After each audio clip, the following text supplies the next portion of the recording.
March 15, 1967. Miami Beach. Jake the Bull Brennan had called Muhammad Ali every name in the book. Boy, uppity. And finally, the words that sealed his fate, "You are my slave right now." Ali's right hand moved faster than lightning. One punch. Brennan dropped like a felled tree, his head hitting the concrete with a sound Frank Morrison would hear in his nightmares for 50 years. 3 witnesses saw it happen. 2 kept quiet. 1 wrote the story that made Ali a hero and buried the truth about what really happened that night. The official report said training accident. The newspaper said equipment malfunction. But Frank Morrison knew different. He knew about the slur. He knew about the rage. He knew about the punch that changed everything. Most importantly, he knew why Ali smiled as Brennan's blood pooled on the gym floor. Before we jump back in, tell us where you're tuning in from, and if this story touches you, make sure you're subscribed because tomorrow I've saved something extra special for you. Frank Morrison had kept that secret for 51 years, 3 months, and 16 days. He might have taken it to his grave if the kid hadn't walked into his newspaper office that Tuesday morning with a manila envelope and eyes that burned with the same rage Frank remembered seeing in Ali's face that night. "You're Frank Morrison," the young man said. Not a question, a statement delivered with the cold precision of a blade finding flesh. Frank looked up from his computer screen where he'd been editing a piece about the upcoming Gallatin High School Spring Carnival. His small-town newspaper, the Sumner County Herald, specialized in safe stories now. School board meetings, church fundraisers. Nothing that could draw blood or resurrect ghosts. That's what the nameplate says. Frank gestured to the brass plaque on his desk. "You looking to place an ad? Subscribe?"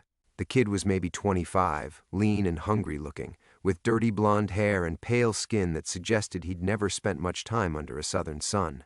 But those eyes... Christ, those eyes were familiar in a way that made Frank's chest tighten. "I'm looking to discuss your coverage of Muhammad Ali." The kid pulled out a chair without being invited and sat down.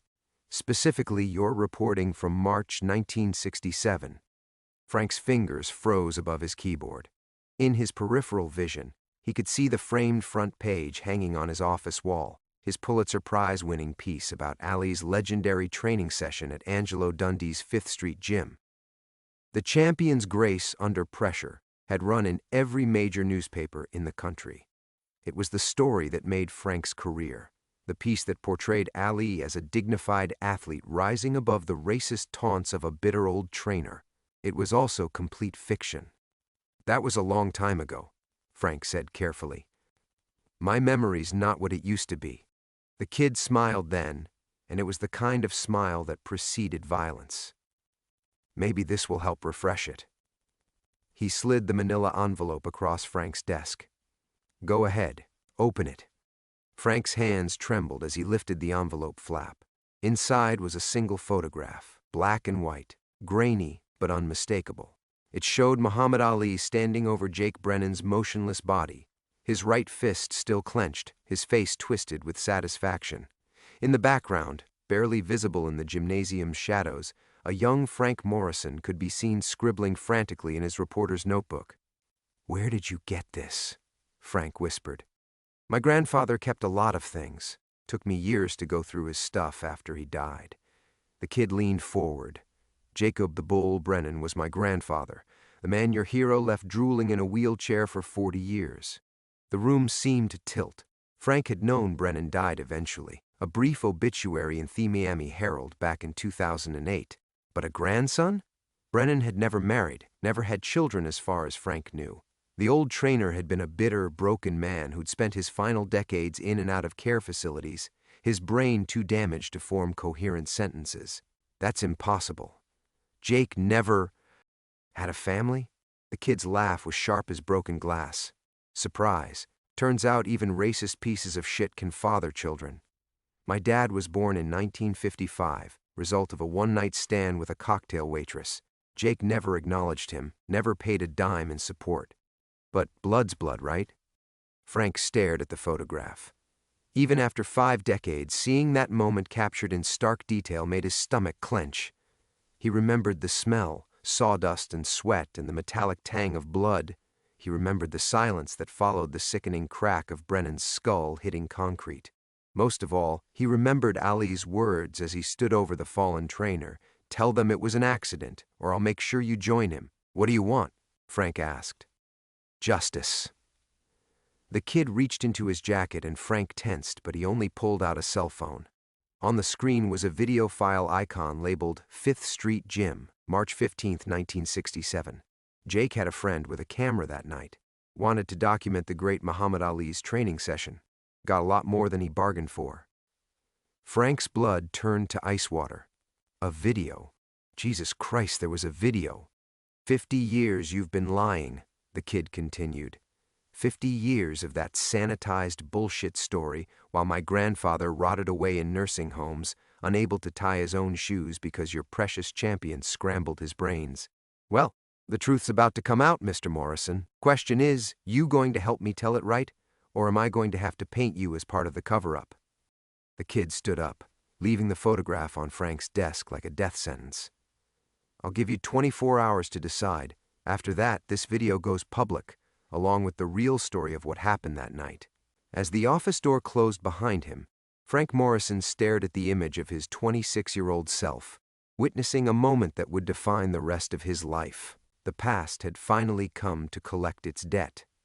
Frank Morrison sat alone in the gathering twilight of his office, the photograph still burning like a brand on his desk. The kid, Brennan's grandson, Christ Almighty, had been gone for 3 hours, but the air still felt charged with threat. Frank's coffee had gone cold, his computer screen had dimmed to black, and somewhere in the distance, the evening train whistle echoed across Gallatin's sleepy streets like a warning. He should go home. Sarah would be waiting dinner, probably making her famous pot roast, the one that had been filling their kitchen with warmth for the past 12 years of marriage. She'd ask about his day in that gentle way of hers, her fingers absently stroking the fur of their ancient tabby cat Hemingway, while she listened to his usual litany of small-town news. School board squabbles, missing cat reports, the eternal debate over whether Main Street needed new traffic lights. Simple problems, solvable problems, the kind that didn't leave men brain-damaged and paralyzed. Frank's hand trembled as he reached for his coffee mug, muscle memory seeking comfort that wouldn't come. The tremor had started 5 years ago. Essential tremor, the doctor called it. Nothing serious, just age catching up. But tonight it felt like his body's betrayal, a physical manifestation of the fear that had lived in his chest like a tumor since 1967. The framed Pulitzer certificate on his wall caught the last rays of sunlight streaming through his office window. For outstanding investigative journalism. What a joke. The greatest story of his career built on the greatest lie he'd ever told. He'd won that prize for fiction, for creating a myth about Muhammad Ali's grace and dignity in the face of racist provocation. The judges had praised his nuanced portrayal of American heroism under pressure. They had no idea how much pressure. Frank closed his eyes and could smell it again. The sawdust, the sweat, the copper tang of blood mixing with the humid Miami air.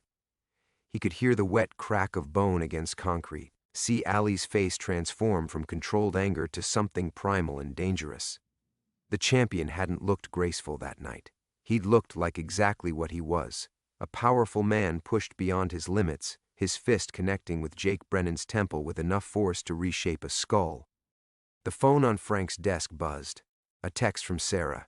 "Dinner's ready when you are. Love you." 3 simple words that felt like a lifeline. Sarah Morrison, 62 years old, retired high school English teacher, the woman who'd saved him from himself when he'd moved to Gallatin broken and drinking too much.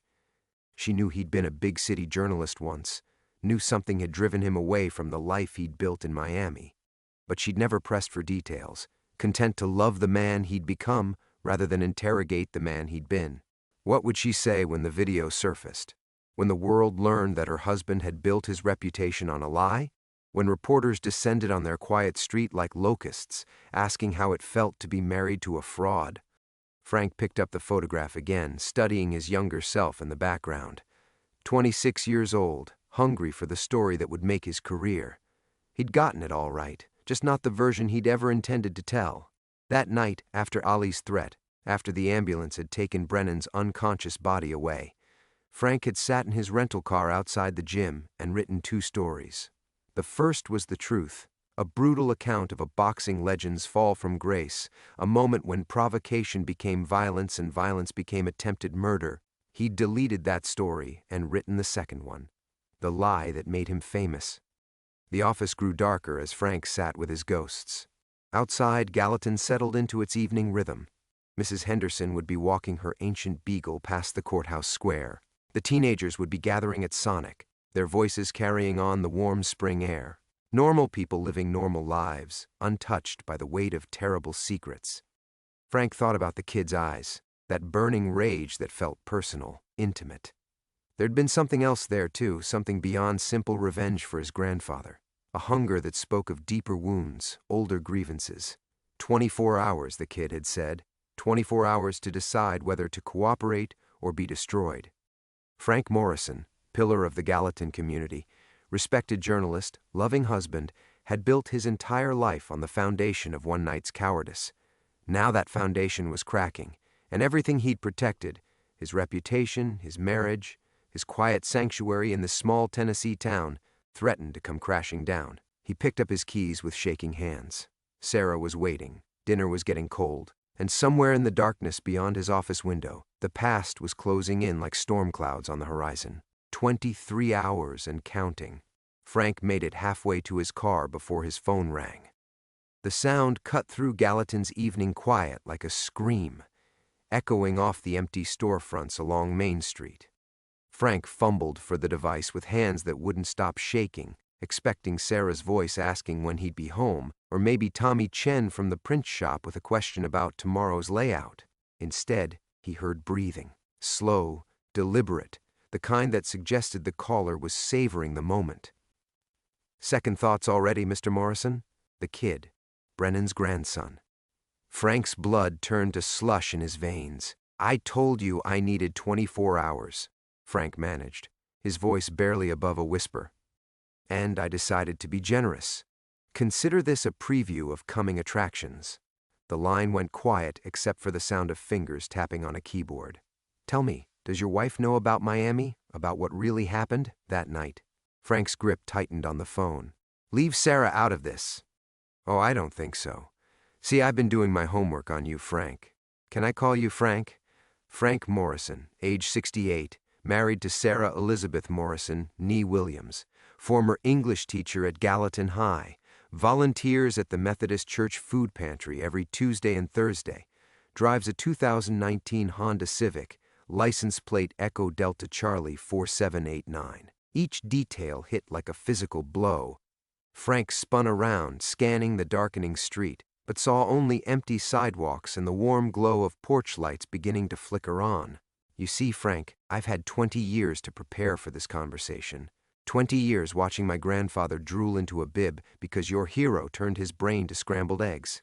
20 years learning everything there is to know about the man who helped cover it up. What do you want from me?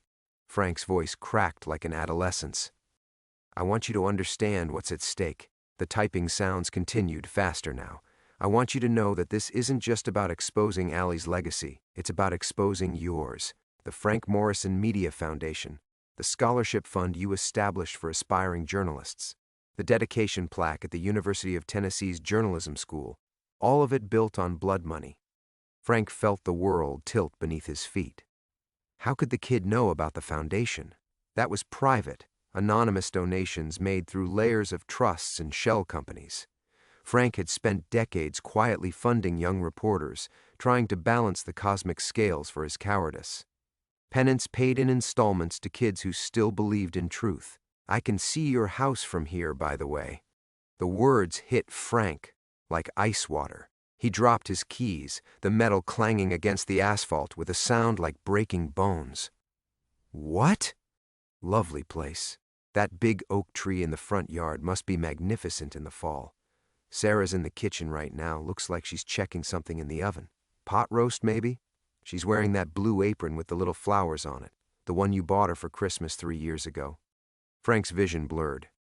His chest felt like someone was standing on it, pressing down until his ribs might crack. You son of a bitch! Now. Language, Frank. I'm just appreciating the domestic tranquility. Must be nice having someone who believes in you so completely. Someone who thinks you're a man of integrity, a pillar of the community." The kid's voice turned venomous. "How long do you think that'll last once she knows the truth?" Frank started running. Not toward his car, but down Main Street, his dress shoes slapping against concrete as he sprinted past the courthouse square, past the war memorial, past the little shops that had become his sanctuary. His lungs burned and his heart hammered against his ribs, but terror drove him forward like a whip. Running home to warn her? The kid's laughter carried through the phone. "Go ahead. Tell her everything. Tell her about Jake Brennan's skull cracking against that concrete floor. Tell her about Allie standing over him like a gladiator. Tell her how you watched a man get brain damaged and then wrote a love letter about the dignity of the man who did it." Frank reached his street, Maple Avenue, tree-lined and peaceful, and saw his house glowing warm against the gathering darkness. Sarah's silhouette moved behind the kitchen window, and for a moment everything looked normal, safe, untouched by the nightmare bearing down on them. Then he saw the figure standing across the street beneath the streetlight. Tall, lean, perfectly still, watching. "Do you see me now, Frank?" The kid raised his hand in a mock wave, his phone pressed to his ear, his face split by a grin that looked hungry in the yellow light. Frank's legs gave out. He collapsed onto the sidewalk in front of Mrs. Patterson's rose garden, his phone skittering away across the concrete. 20 years of peace, of building something good from the ashes of his cowardice, and it was over. Done. The past had found him at last, and it wore the face of a dead man's grandson. The equilibrium was broken. There was no going back. Frank lay sprawled on the sidewalk for what felt like hours, but was probably only seconds, his body refusing commands while his mind screamed at him to move, to get up, to do something. The concrete was still warm from the day's heat, and Mrs. Patterson's roses released their evening perfume into air that felt thick as syrup in his lungs. When he finally managed to push himself upright, the streetlight across from his house was empty. No figure, no watcher, just yellow light pooling on empty asphalt, and the distant sound of his phone buzzing against the curb where it had skittered. Frank crawled toward the device on hands and knees, his dress pants tearing against the rough concrete. The screen showed 3 missed calls from Sarah and a text message from an unknown number. "Sweet dreams, Frank." "Frank? Oh my God, Frank!" Sarah's voice carried across the street as their front door banged open. She hurried toward him in her blue flowered apron, the one the kid had described with such intimate precision. "What happened? Are you hurt?" Frank tried to speak but only managed a croak. "How did you tell the woman you loved that 20 years of safety had just evaporated? That their quiet life was about to become a feeding frenzy for every reporter and blogger hungry for a fallen hero story?" "I'm okay," he lied, accepting Sarah's help to stand. His legs felt like overcooked pasta. "Just tripped. Wasn't watching where I was going." Sarah's eyes, kind, intelligent, the pale green of sea glass, studied his face with the intensity she'd once reserved for students caught plagiarizing. "You're white as a sheet, and you're shaking." She was right. The tremor in his hands had spread through his entire body, a palsy of pure terror that made his teeth chatter despite the warm evening. Frank looked back toward where the figure had been standing and saw only shadows that could hide anything. "Come inside," Sarah said, her arm sliding around his waist with practiced care. "I'll make you some tea. The pot roast can wait." Inside their house, their sanctuary, their carefully constructed normal life, Frank felt like a contaminated thing. Every framed photo on the mantel, every piece of furniture they'd chosen together, every small comfort they'd built over 12 years of marriage felt fragile now. Temporary. The kid knew where they lived, knew their routines, could destroy everything with the click of a button. Sarah guided him to his armchair, the leather recliner that had molded itself to his body over the years. Hemingway appeared from somewhere and wound around Frank's ankles, purring with the rumbling contentment of a creature that had never known genuine threat. "I'll cancel dinner with the Hendersons tomorrow," Sarah said, moving toward the kitchen. "You need rest." "No." The word came out sharper than Frank intended. Sarah turned, surprise flickering across her features. They'd been looking forward to dinner with their neighbors for weeks. Bob Henderson was retiring from the bank, and they'd planned a small celebration. Normal people doing normal things. I mean, Let's not change our plans. I'm fine. But even as he said it, Frank knew how ridiculous the words sounded. Nothing was fine. Nothing would ever be fine again. The kid had 20 years of preparation behind him, intimate knowledge of Frank's life, and a weapon that could destroy everything Frank had spent decades building. All Frank had was the desperate hope that he could somehow fix this, contain the damage, protect the people he loved. The house phone rang, its shrill tone cutting through the evening quiet like a siren. Sarah moved to answer it, but Frank lunged from his chair with surprising speed for a 68-year-old man. "I'll get it," he said, snatching the receiver before Sarah could react. Morrison residence. Silence on the other end, then the sound of breathing. Not the kid this time, this was different, older, labored. "Frankie Morrison?" The voice was gravelly, damaged, like vocal cords that had been scarred by decades of cigarettes and whiskey. "Jesus Christ, is that really you?" Frank's blood congealed in his veins. He recognized that voice, even after all these years, even filtered through time and damage. Mickey Torres, Ali's former sparring partner, the only other person who'd been in the Fifth Street gym that night besides Frank, Ali, and Jake Brennan. "Who is this?" Frank asked, though he already knew. "Don't play games, Frankie. You know damn well who this is." Mickey coughed, a wet sound that spoke of lungs ravaged by time. "Kid came to see me today, Brennan's grandson. Showed me things. Jesus, Frankie, what the hell are we gonna do?" Sarah was watching from the kitchen doorway, her face creased with concern and growing suspicion. Frank turned away, cupping the phone against his ear. "I don't know what you're talking about," Frank whispered. "Bullshit." Mickey's laugh turned into another coughing fit. "He's got everything, Frankie. The video, the photos, even knows about the money." "What money?" "The money Ali paid us to keep quiet. 20 grand each, remember? Said it was to help us start over, but we both knew what it really was." Frank had forgotten about the money.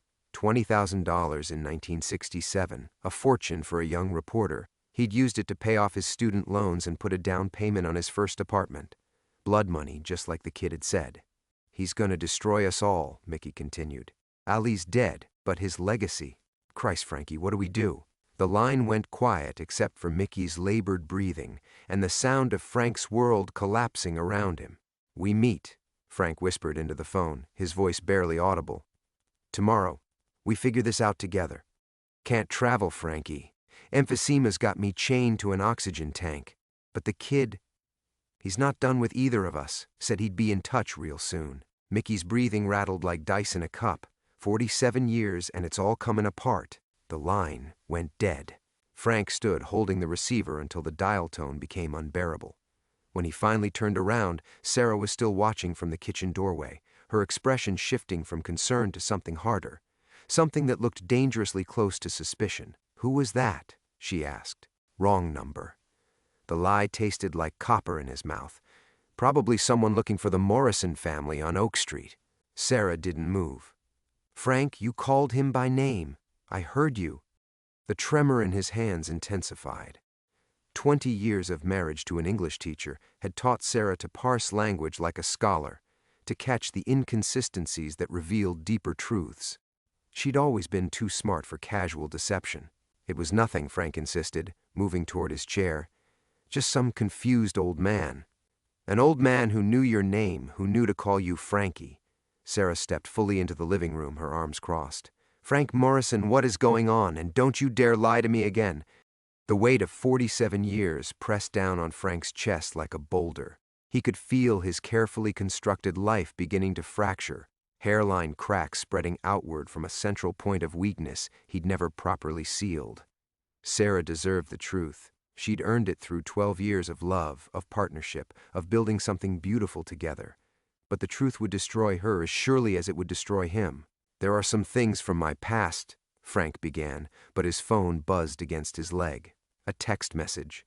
His hands shook so violently he could barely read the screen. "Check your email, both of you. Dylan?" "Frank, you're scaring me." Sarah moved closer, and Frank caught the scent of her shampoo, the vanilla perfume she wore every day. Such ordinary, precious things. Things he was about to lose. "Whatever this is about, we can handle it together. We always have." Frank's laptop sat open on the coffee table where he'd left it, Sarah's book club notes scattered around it. She'd been preparing for their discussion of the things they carried. How fitting, Frank thought bitterly. The things they carried, the weight of terrible knowledge, the burden of choosing between truth and survival. He opened his email with fingers that felt disconnected from his body. The new message sat at the top of his inbox like a bomb waiting to detonate. The subject line read, "For Mrs. Morrison's education." Frank clicked it before Sarah could stop him. The video loaded slowly, pixels assembling themselves into a nightmare Frank had tried to forget for nearly 5 decades. Grainy footage shot on what looked like Super 8 film, the colors washed out and strange. But the audio was crystal clear. "You are my slave right now," Jake Brennan's voice crackled through the laptop speakers. "Your people were slaves, and you're still a slave. Dance for me, boy." Sarah gasped. On screen, a younger Muhammad Ali circled like a predator, his face a mask of controlled fury. Frank could see himself in the background, 26 years old and horrified, his camera hanging forgotten around his neck. "Frank," Sarah whispered, "what is this?" The video continued. Ali's voice, deadly quiet. "Say that again." Brennan, drunk on his own venom. "I said dance, you uppity." The punch happened faster than the camera could capture, a blur of motion that ended with Brennan's head snapping back and his body crumpling to the concrete floor like a marionette with severed strings. The sound was wet and final, the crack of bone against stone that Frank heard in his nightmares. Ali standing over the unconscious form, his chest heaving. "Nobody calls me that, nobody." The video cut to Frank, his younger self moving into frame, his face pale with shock. The audio caught his voice. "Jesus Christ, Muhammad. Is he?" "He's breathing," Ali replied. "For now." Sarah grabbed the laptop, slamming it shut so hard the coffee table shook. Her face had gone chalk white, her eyes wide with the kind of horror that comes from seeing a fundamental truth about the world shatter. "You were there," she said, her voice barely a whisper. "You watched this happen." Frank couldn't speak, couldn't breathe. The past and present were colliding in his living room, 47 years of careful silence exploding like a dam burst. "Frank, answer me. You watched Muhammad Ali nearly kill a man, and you never reported it. You never told anyone." The room felt like it was tilting, gravity shifting sideways. Frank gripped the arms of his chair and finally managed to meet his wife's eyes. "I wrote about Ali's dignity instead," he said. "I made him a hero." The silence stretched between them like a chasm. Sarah's face cycled through emotions, confusion, betrayal, and something worse that Frank couldn't bear to name. She stood frozen by the coffee table, her hands still resting on the closed laptop as if it might spring open on its own. "You made him a hero," she repeated slowly, testing each word. "After watching him, after seeing what he did to that man." Frank's mouth opened and closed soundlessly. How could he explain that the world had needed Ali to be perfect?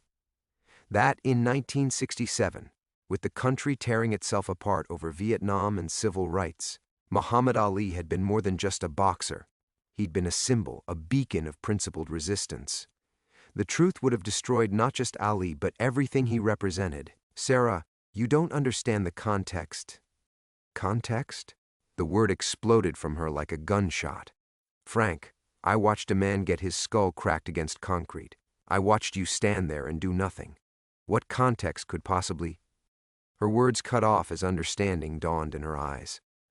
Frank watched his wife's face transform as pieces clicked into place.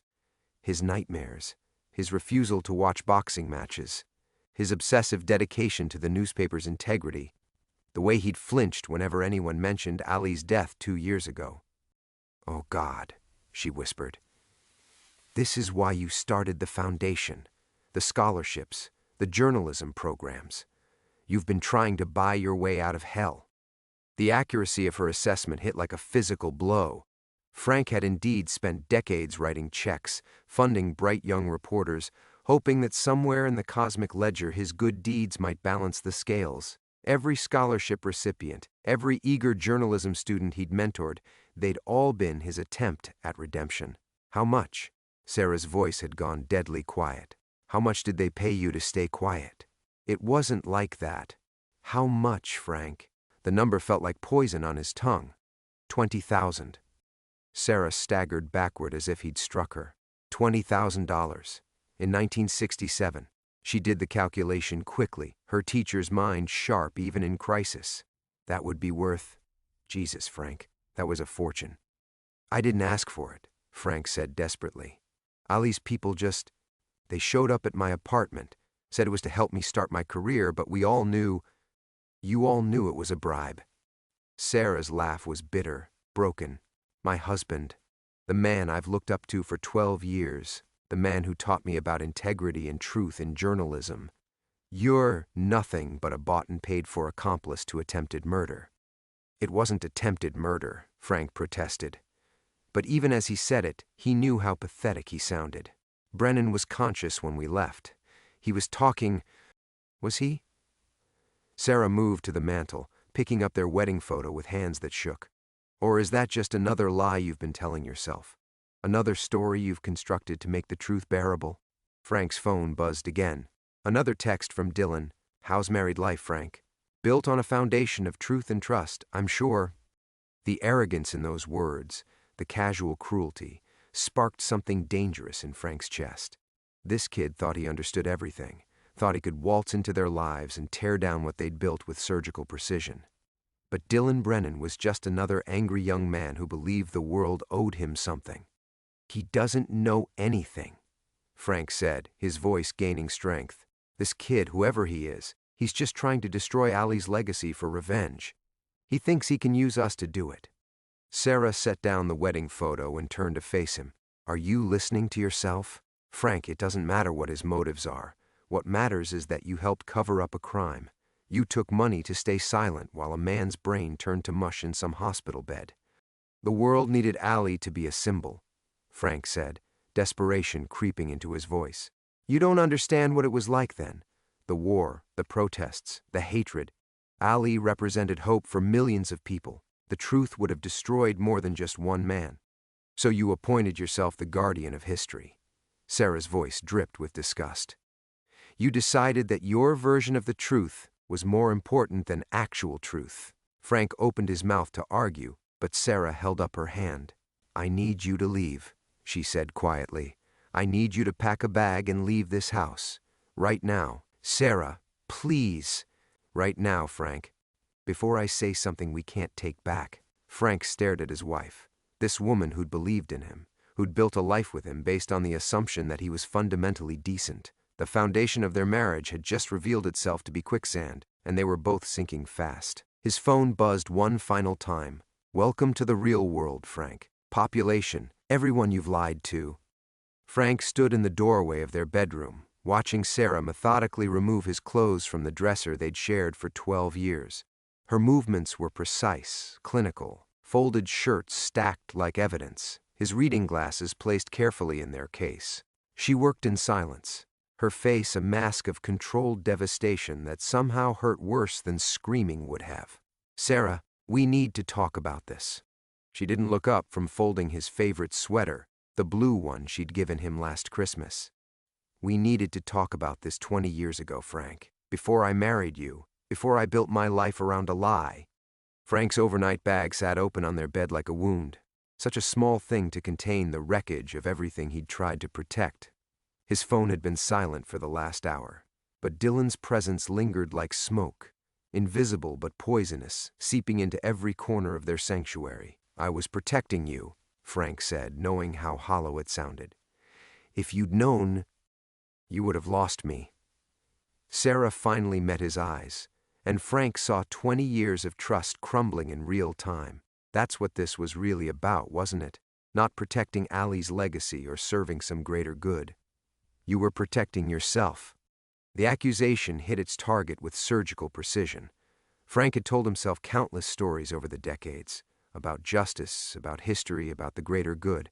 But underneath it all lay the simple, selfish truth that Sarah had just excavated. He'd been afraid of losing everything, afraid of being judged, afraid of facing the consequences of that night. His phone buzzed. Dylan again, time to meet, Frank. Riverfront Park, 1 hour. Come alone or Sarah gets to learn about the rest of it. The rest of it. Frank's blood turned to ice water. The kid couldn't possibly know about. But of course he did. Dylan Brennan had spent years preparing for this moment, mapping every corner of Frank's life with the thoroughness of a military strategist. If he knew about the money, about Mickey Torres, about the video, then he knew about everything else too. The other witnesses, the hospital records, the things Frank had buried so deep he'd almost convinced himself they'd never happened. What does he want? Sarah asked, reading Frank's expression. This Brennan boy, what's his endgame? Frank looked at his wife, really looked at her, maybe for the last time. Sarah had always been the smartest person in any room, the one who could cut through layers of deception to find the truth underneath. Even now, even after everything, she was still trying to understand, still trying to find a way through the maze of lies he'd constructed. I think he wants to destroy Ali's reputation, Frank said carefully. Revenge for what happened to his grandfather. That's not what I asked. Sarah's voice carried the authority she'd once used to quiet unruly classrooms. What does he want from you, specifically? Frank couldn't answer because he didn't know. Dylan's texts had been cryptic, threatening, but the ultimate demand remained unclear. Money? A public confession? The systematic destruction of everything Frank had built? Maybe all of it. Maybe something worse. I have to go, Frank said, picking up his bag. The weight of it surprised him. Such few possessions to represent 6 decades of life. He wants to meet. Frank, no. Sarah moved between him and the bedroom door. Whatever this boy thinks he can accomplish, meeting him alone will only make things worse. Call the police. Tell them about the blackmail. And tell them what? That I helped cover up a crime 47 years ago? That Muhammad Ali... Frank caught himself before saying too much. Some secrets had to stay buried, even now. But Sarah's sharp mind had already caught the slip. There's more, isn't there?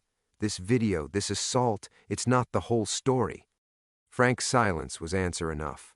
Sarah stepped backward, her hand rising to her throat in a gesture of unconscious protection.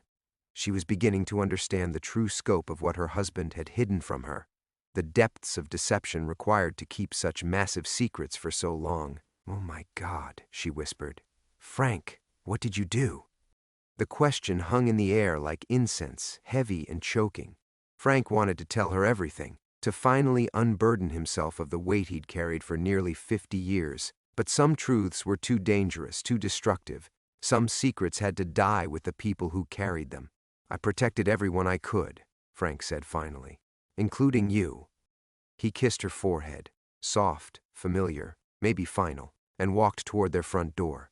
Behind him he heard Sarah sink onto their bed, the mattress creaking under the weight of revelation. Hemingway appeared from somewhere and wound around Frank's ankles one last time, as if sensing that everything was about to change. The evening air felt different now, charged with possibility and dread.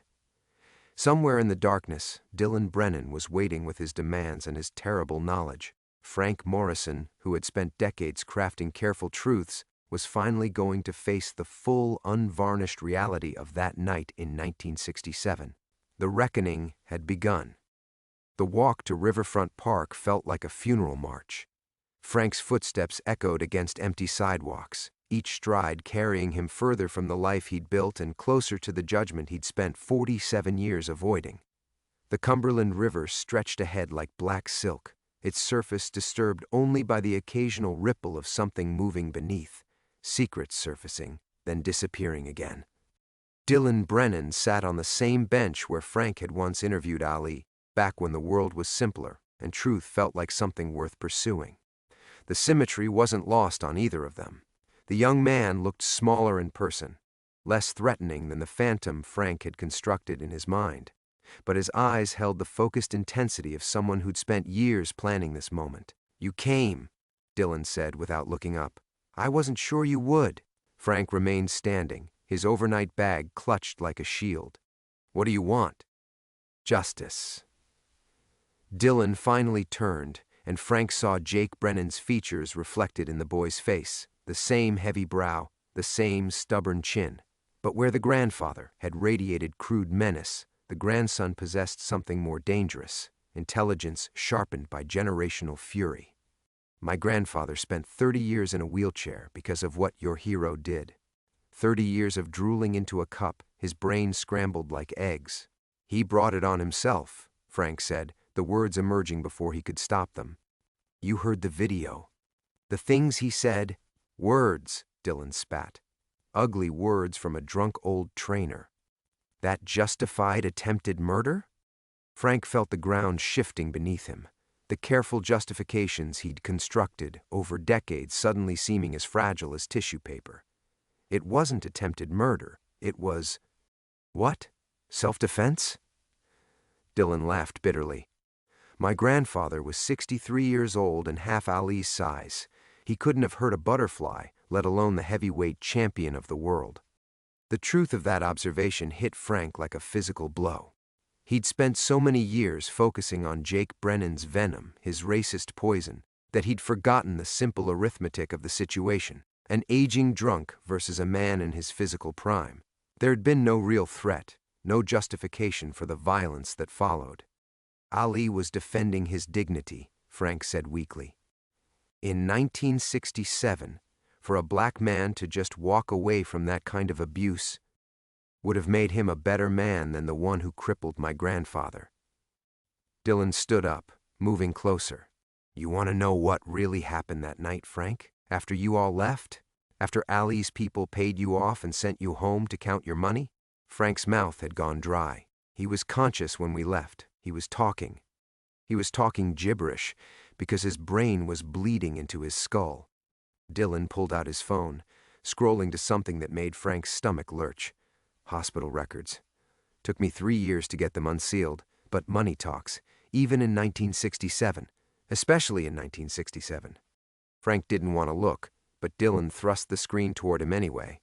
Medical terminology swam before his eyes. Subdural hematoma, traumatic brain injury, extensive neurological damage. The clinical language couldn't disguise the brutal reality. Jake Brennan had been destroyed that night, reduced from a functioning human being to a shell that lingered for 3 decades. He never came home, Dylan continued. Not really. My grandmother spent every day visiting him, reading to him, pretending he recognized her voice. My father grew up believing his dad had abandoned them because that seemed preferable to the truth. Frank's legs threatened to give out. He'd told himself so many stories over the years, crafted so many justifications, that he'd almost forgotten the human cost of his silence. A family shattered, a woman spending 30 years loving a ghost, children growing up without answers. So what do you want from me? Frank asked again, his voice barely a whisper. Dylan smiled, and it was the most terrifying expression Frank had ever seen. I want you to choose, the truth or everything you've built since that night. I don't understand. Tomorrow morning, you're going to publish the real story in your precious little newspaper. Every detail, the assault, the cover-up, your role in it all, Ali's people paying you off, the whole sordid truth. Dylan paused, savoring the moment. Or I release everything to the national media. The video, the hospital records, the financial transactions, all of it. Frank stared at the river, watching the current carry debris towards some unseen destination. You'll destroy Ali's legacy. I'll reveal Ali's legacy, Dylan corrected. The man behind the myth. The violent thug who bought his way out of consequences while my grandfather rotted in a care facility. And if I publish it myself? Then you control the narrative. You get to frame it as a confession, a reckoning with the past. Very noble, very redemptive. Dylan's smile widened. Either way, the truth comes out. The only question is whether you face it like a man or get dragged to it like a coward. Frank thought of Sarah, of their shattered bedroom, of 20 years of marriage built on a foundation of lies. He thought of his newspaper, the small-town institution he'd built through decades of careful work. He thought of Muhammad Ali, the complicated hero whose reputation would never survive what Dylan threatened to reveal. You're enjoying this, Frank said, every second of it. Dylan stood up, brushing off his jacket with casual precision. 24 hours, Frank. Choose wisely. As the young man disappeared into the darkness, Frank Morrison stood alone by the river that had witnessed so much history, so many secrets. The weight of 47 years pressed down on him, but for the first time in decades, he felt something unexpected stirring in his chest. The strange, terrifying relief of a man who no longer had anywhere left to run. Frank remained by the river until dawn, watching the Cumberland carry away the last of winter's debris. The weight of 47 years of secrets had lifted from his shoulders, replaced by something he barely recognized, the clean exhaustion of a man who had finally stopped running.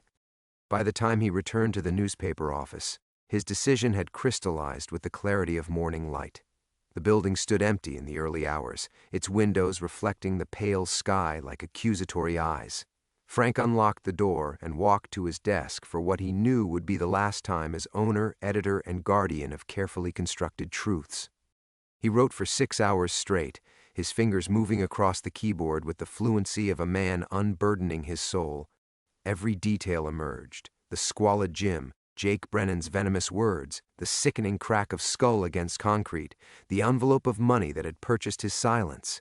He wrote about Mickey Torres and the other witnesses, about Ali's handlers descending like carrion birds to clean up the mess.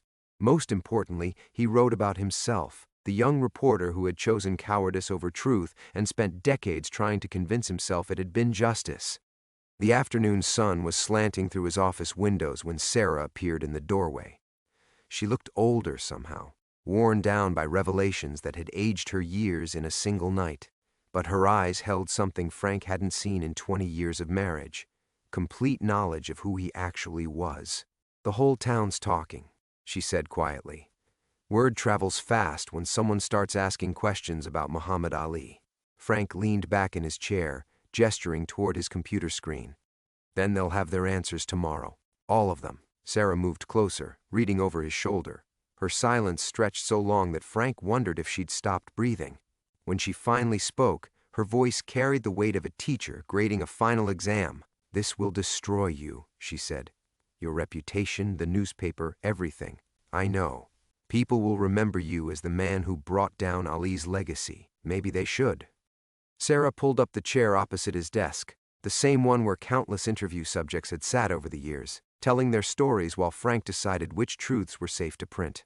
Now it was her turn to interrogate him, and Frank found himself grateful for her sharp mind, her refusal to accept comfortable lies. "What about Dylan Brennan?" she asked. "Does he get what he wants?" Frank considered this.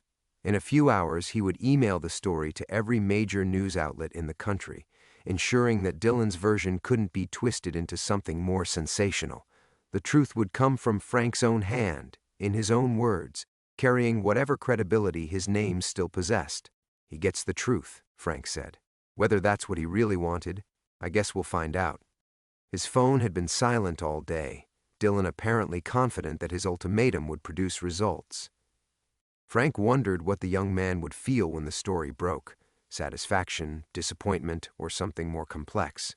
Revenge was supposed to taste sweet, but Frank suspected Dylan would discover what he had learned too late: that some victories were indistinguishable from defeat. The newspaper would fold within a month. Frank's savings would disappear into legal fees as Ali's estate fought to minimize the damage. He would become a footnote in sports history, the bitter old man who tarnished a legend's reputation for his own twisted reasons. That's how the story would be remembered, if it was remembered at all. But tonight, for the first time in 47 years, Frank Morrison would sleep without the weight of Jake Brennan's destroyed life pressing against his chest. The late afternoon sky had turned the color of old brass when Frank finally hit the send button. The story went out simultaneously to the Gallatin Gazette's modest subscriber list and to news desks across the country. There was no taking it back now, no more careful editing of history. Sarah had remained in the office, watching him complete the destruction of their life together with the focused intensity of someone witnessing a controlled demolition. When it was finished, she stood up and smoothed her skirt, a gesture so familiar that Frank's heart ached. "I'm driving back to my sister's in Nashville," she said. "I'll need time to think about all of this." Frank nodded. He had no right to ask her to stay, no reasonable expectation of forgiveness. Some betrayals were too fundamental to survive, some foundations too cracked to rebuild upon. "Sarah," he called as she reached the door. "For whatever it's worth, I'm sorry about all of it." She paused without turning around. "I know you are, Frank. I think you've been sorry for 47 years. The tragedy is that it took until now for sorry to matter more than scared." After she left, Frank sat alone in his office as evening settled over Gallatin like a familiar blanket. Tomorrow would bring phone calls, lawsuits, the systematic dismantling of everything he'd built, but tonight belonged to him, to the strange peace of a man who had finally chosen truth over comfort. Outside, the Cumberland River continued its ancient journey toward the sea, carrying secrets and debris alike toward whatever reckoning awaited downstream.